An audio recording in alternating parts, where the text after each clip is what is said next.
Lyza the Annihilator. Lyza the Annihilator is one of the most legendary White Whistle delvers to ever descend into the abyss. She became a near-mythic figure in Orth, known for her insane haul of special-grade artifacts, her ridiculous combat prowess, and her absolute refusal to back down in the face of the abyss horrors. Born in Orth and raised in the Belchero orphanage, Lyza didn't exactly have a soft start.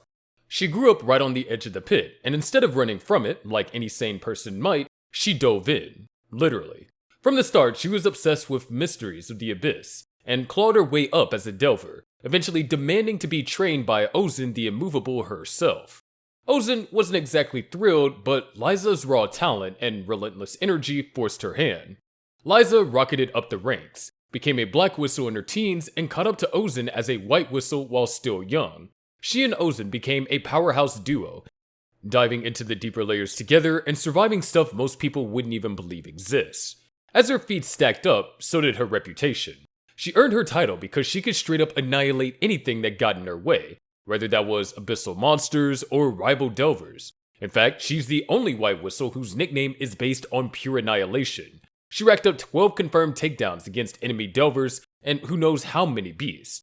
Her weapon of choice is a first-grade artifact called Blaze Reap. It was a pickaxe technically made for digging, but she preferred to use it for blowing things up. Thanks to its special gunpowder core, every swing came with an explosion if she hit hard enough. Basically, it was a mining tool turned warhammer of doom. At some point, she assembled a squad of Black Whistle delvers and met a man named Torka. Against all odds and everyone's expectations, she fell in love and married him. Then came her pregnancy, and the worst timing imaginable. Not long after, a powerful artifact called the Unheard Bell was discovered in the 4th layer. That set off a dangerous race between Orth's delvers and enemy countries. Lyza was chosen to lead the expedition, despite being pregnant, with Ozen tagging along. The trip lasted 10 brutal months. They clashed with foreign delvers multiple times and Torka didn't make it back. Lyza gave birth in the depths of the abyss, but the baby, Riko, was stillborn. Crushed by grief, Lyza broke down. Ozen, in a strange moment of impulse, placed the baby into the curse warding box, an artifact meant to protect against the abyss's curse. And somehow, Riko came back to life. They returned to the surface, dragged the heavy box, and left the Unheard Bell behind. Not long after, Lyza went right back down, tracked down the foreign delvers who caused them trouble, and eventually recovered the Unheard Bell. As for Riko, Lyza kept her birth a secret and left her in the care of her former apprentice, Juusou. When Riko turned 2, Lyza made her last dive into the abyss. She headed for the 6th layer, which basically is the point of no return, and kept going. Somewhere near the 7th layer, she encountered a humanoid entity and supposedly crossed paths with Reg as well. Later, her White Whistle and some of her things were recovered and returned to Orth by Hablog. That kicked off the Resurrection Festival, a sort of memorial where Riko got her mother's whistle and was shown a sealed letter believed to be written by Lyza, though Ozen was suspicious of the handwriting.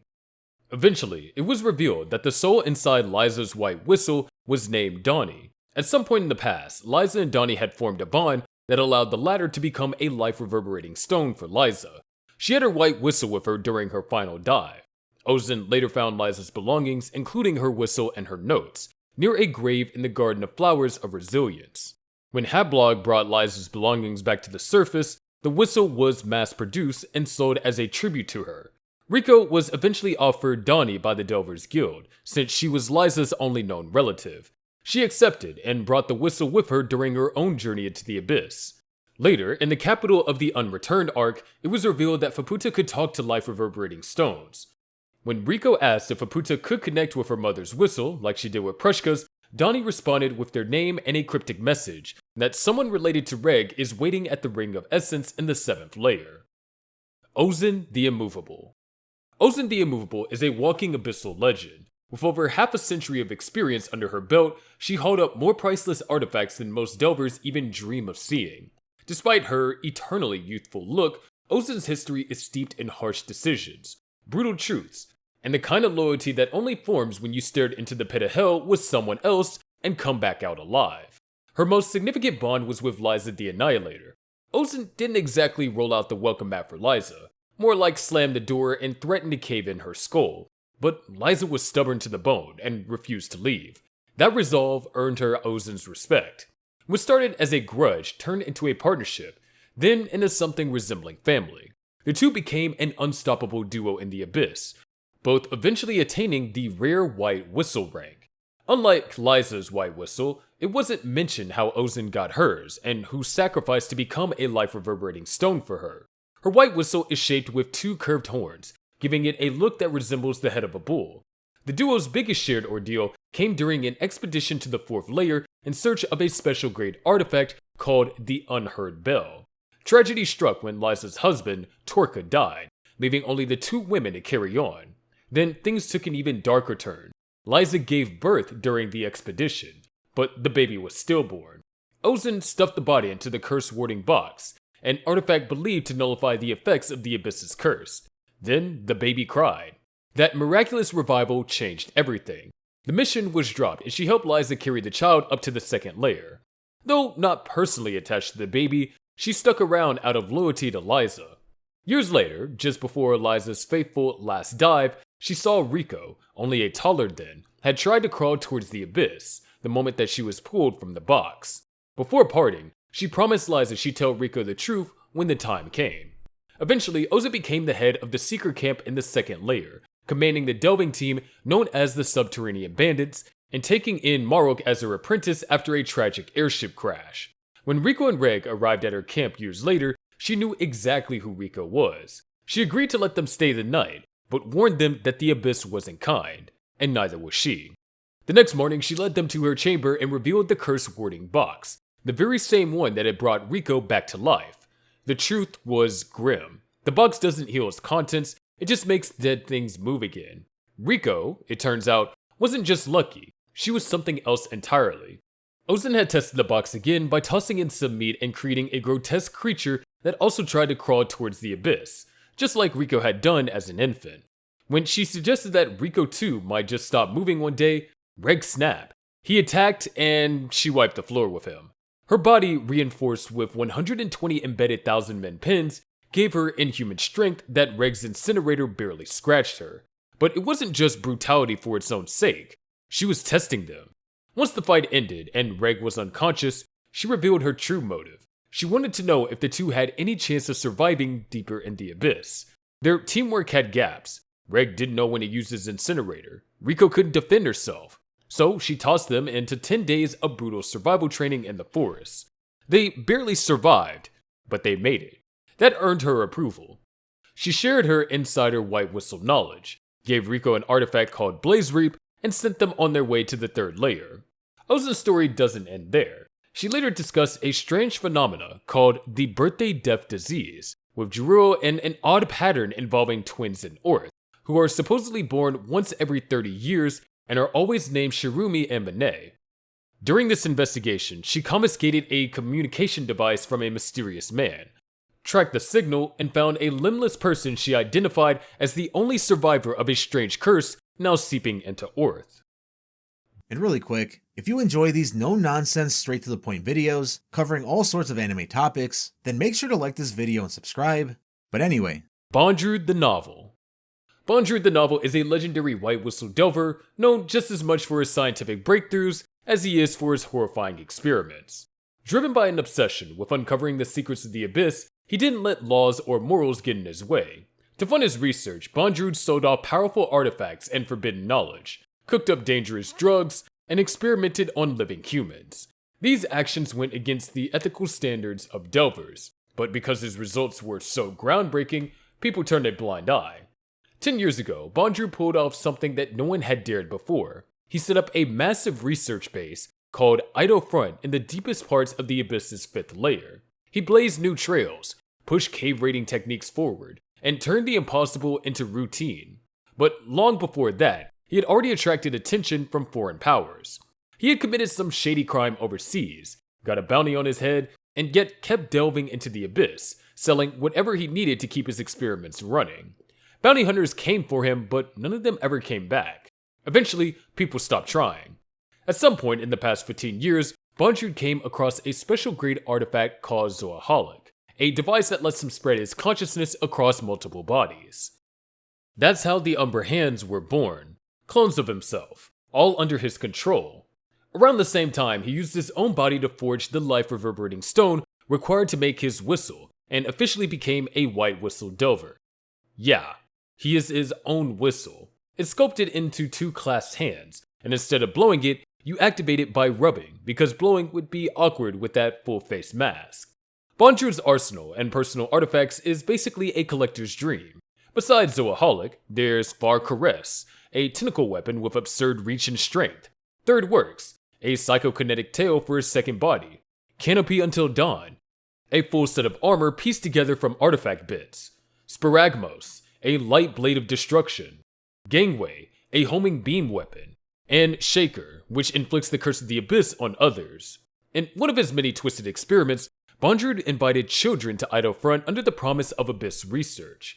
In reality, they were test subjects. Among them were Nanachi and Midi. Most of the kids were used up and discarded. Only Nanachi and Midi survived until the final trial. That experiment left Midi cursed beyond recognition, and Nanachi blessed with her current form. Bondrewd also adopted a young girl named Prushka, the orphan daughter of a fallen Umbra Hand. He raised her like his own daughter, but of course, even that had an agenda. Eventually, Nanachi escaped with Midi when she was no longer able to stomach any more of this twisted science. He showed no remorse even after Midi was later put to rest. When Riko, Reg, and Nanachi reached Idle Front, he welcomed them and explained the way to the sixth layer called the Altar of the Absolute Boundary. However, they needed a white whistle to activate the elevator-like artifact from the inside, which Riko didn't have. He offered them a place to rest, but later that night, he met with Nanachi and asked them to work for him again. Nanachi agreed, but only if Riko and Reg weren't harmed. But it was too late. He had already ordered Reg's body to be examined. The trio tried to escape, which led to a wild confrontation. They lured him and his Umbra Hands into a nest of deadly creatures where all of his clones died except Bondrewd, who used Sparagmos to escape. In the fight that followed, the kids broke his armor, hit him with the abyss curses, and crushed his body with a boulder. But thanks to Zoaholic, one of his Umbra Hands just took his place. He then knocked Prushka out after she tearfully reunited with him and began prepping Prushka for surgery. Later, Reg, Nanachi, and Riko snuck around Idle Front, trying to find Reg's missing arm and a way to defeat Bondrewd. They ended up in the processing room, where Bondrewd made cartridges, devices that transferred the Abyss's curse into a living shield. A berserk Reg stormed in and triggered another brutal battle. Reg torched part of Idle Front, and the fight continued in the miniature Garden of Dawn, a secret test zone under the base. As the fight escalated, Bondrewd was hit by Blessing of the Abyss, the same phenomenon that transformed Nanachi by redirecting the curse to Midi. He achieved it by sacrificing Prushka and turning her into a cartridge that would be able to absorb the curse of the Abyss in his place. But in the end, they outsmarted him. Reg blasted him with his incinerator, using his detached arm as a launcher. He admitted defeat and praised them for surpassing him, but the dark truth lingered. Even after losing, it was likely he would continue his experiments on more children. Srajo the Mysterious. Srajo the Mysterious is one of the most legendary figures in the history of abyss delving. A white whistle and leader of the Cursed Fleet troupe, Hail Hex, she currently is deep in the deadly 7th layer, doing what only a handful have dared. Most delvers would set up shop at the 5th layer and call it a day, but not Srajo. Draped in a cloak and masked like a plague doctor, she wears a white whistle shaped like 4 wings, and just to flex, she's got a whole necklace full of whistles from all ranks. No one knows how she got them or why she's flaunting them like Pokemon badges, but it only adds to the mystique. When Riko and her team arrive at the Hail Hex outpost in the 6th layer, Srajo makes her grand reveal by casually stirring a massive pot of food because nothing says legendary delver like cooking while discussing soul-shattering abyssal horrors. She laid out Hail Hex's mission, which is to reach the bottom of the abyss. Yeah, simple on paper, but suicidal in practice. She acknowledges Riko's white whistle status, but makes it clear that they need to prove themselves first. She then tells them a story from her encounter with Bondrewd prior to their last dive. She showed up at Idle Front with her whole squad trying to use the altar for her dive, but Bondrewd wasn't having it, citing she needed to ask permission from the Delvers Guild, with the whole process usually taking up to 7 days. She basically told him to shove it because she didn't have a week to wait on paperwork while chasing a rogue team member. Turns out, her crew is made of Juusou, those born as Naruhate that shouldn't technically exist in the Abyss. The guild sees them as disposable, but Srajo sees them as her people. Bondrewd told her that the guild might allow her to dive with proper procedures, but her squad might not be permitted at all. When Bondrewd wouldn't budge, she commands her team to prepare for combat. As she ends her story, she compliments Riko's team for coming out alive after their encounter with Bondrewd. She then puts Riko's team through a trial by battle to see if they're more than just bait in the Shrine Maiden's twisted games. The challenge is to drag down a member from her crew named Nishigora into the ground. Reg steps up, backed by Riko and Prushka. During the fight, Srajo amps things up by activating Nishigora using her whistle, a move that turns Juusou's fur white and ramps up the intensity to 11. When the test ends in chaotic fashion, everyone's herded to a bath because hygiene is important, even in this hellish pit. As the dust settles, Srajo introduces her crew: Yataramar, Nishigora, Shirumi, Mine, Tepaste, and Frappum. Their conversation leads to Riko learning about what a Juusou is, a crucial information being withheld even among white whistles. Srajo then shares her personal goal of hunting down the rest of the Song of Hariyamari. Yataramar then raises their concerns about Reg's resemblance to the girl type who was seen near Idle Front in the past. Srajo sees potential in Riko's team and offers to share some of her findings early because down in the 7th layer, forewarning is basically life insurance. She even gives Riko's team the name Hello Abyss before finally heading out on a temporary joint expedition until they could find a place to base in the 7th layer. During the expedition, Riko's team finds a bizarre cold-burning substance, which catches Srajo's attention. A discussion about souls leads to a cryptic take that they're more like signals or part of the Abyss's weird pre-processing of existence. Riko links it to the birthday-death disease, and she agrees, mentioning it might be tied to a force known as breath. Nanachi, hopeful about the possibility of resurrection, brings up Midi, but she is skeptical about the idea. Still, the conversation leads to a revelation that Faputa is immune to the curse. That little tidbit definitely piqued her interest. The moment things start to feel semi-normal, they're ambushed by the mysterious beast. Their senses are cut off and the monster attacks. Nanachi takes a hit protecting others. Reg springs into action, and the fog is lit up with the popple gun to reveal the enemy. Faputa and Yataramar counterattack with the latter transforming thanks to her whistle. It's a fast and brutal exchange. Shirumi and Mine land a solid blow, and Srajo finishes things off with a well-placed shot.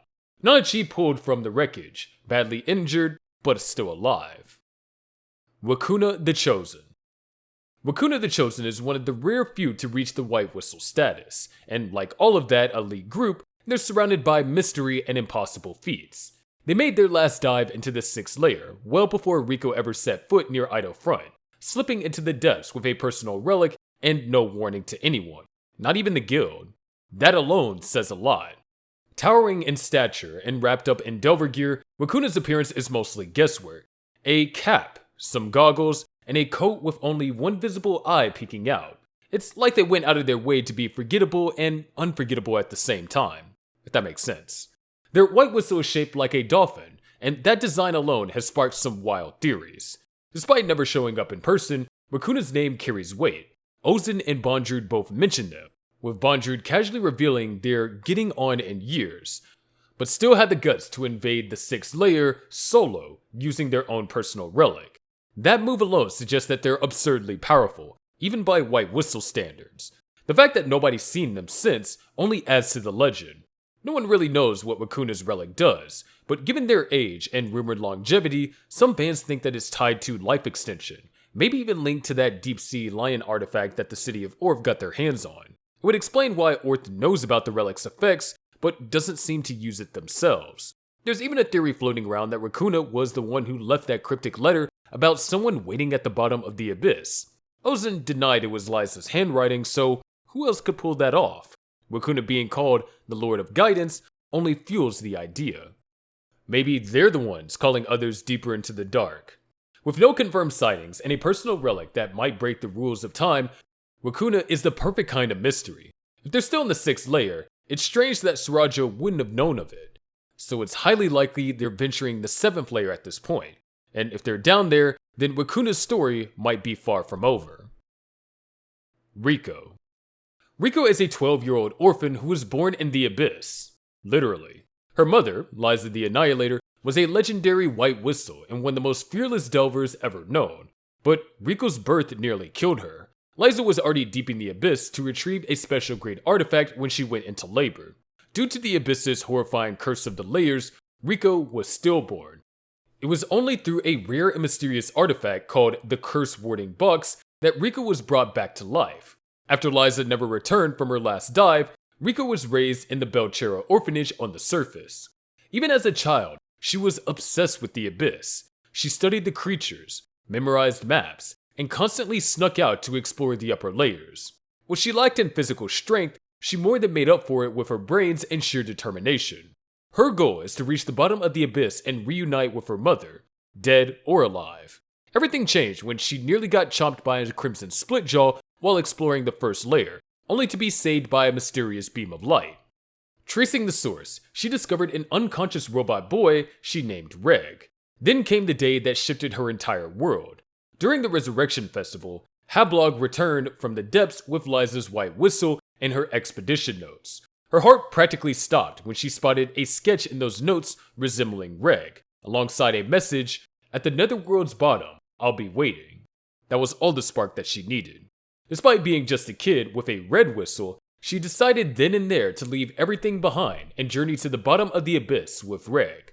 The duo snuck away in the night, saying tearful goodbyes to their friends Nat and Shiggy at the Wharf District before plunging into the unknown. Their mentor, Juusou, discovered their plan too late, leaving only a warning note tucked into their supplies. The descent quickly proved brutal. Silk fangs, corpse weepers, and the ever-present threat of the Curse of the Abyss tested their resolve at every turn. In the second layer, they encountered the intimidating Ozen the Immovable, who revealed shocking truths about Riko's birth and resurrection.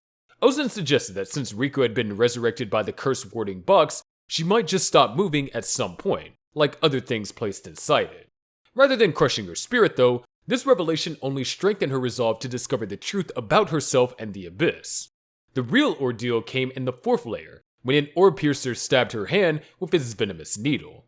Trying to escape upward triggered the curse, causing her to bleed from every orifice and hallucinate.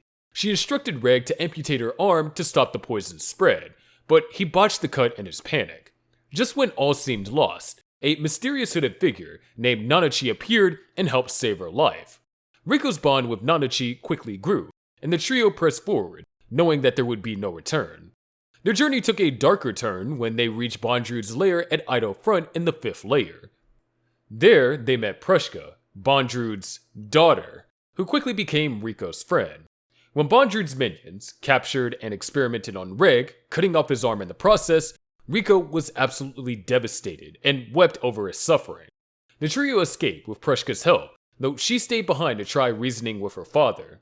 When confronted by Bondrewd again, the group used clever tactics to defeat him, only to discover the horrifying truth that Bondrewd had transformed Prushka into a cartridge so he could receive the blessing of the Abyss and divert the curse to Prushka instead.